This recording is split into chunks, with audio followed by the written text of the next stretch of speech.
lâu pi a su pan tan đi lâu pi a su pan tan đi lâu pi a su pan tan đi lâu pi a su pan tan đi lâu pi a su pan tan in ya gam le ne pro mi ti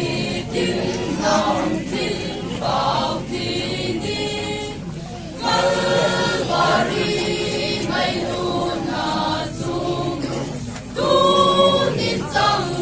chạy ta về lệ gospel hát na sa lê thăng con mong thong hen sa lê thăng con mong thong hen sa lê thăng con mong thong hen sa lê thăng con mong thong hen sa lê thăng con mong thong hen sa lê thăng con mong thong hen lên in hồ năng gospel tang lâu vì sâu bề in năng sa lê thăng sim lê mal ghê na vai hôm na hê so em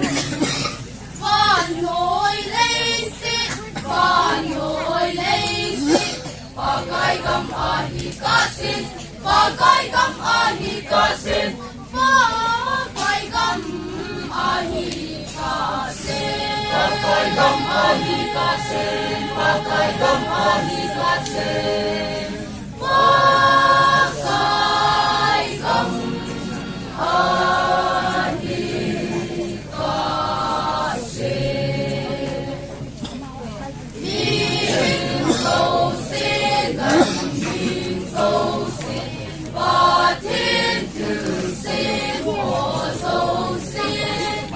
và chấp phá đã cao kim cung phật hay lút ba thiên thăng ba em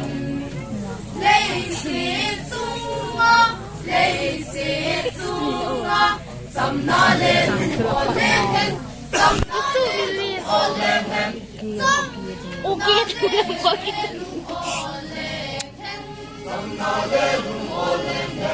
Sam na le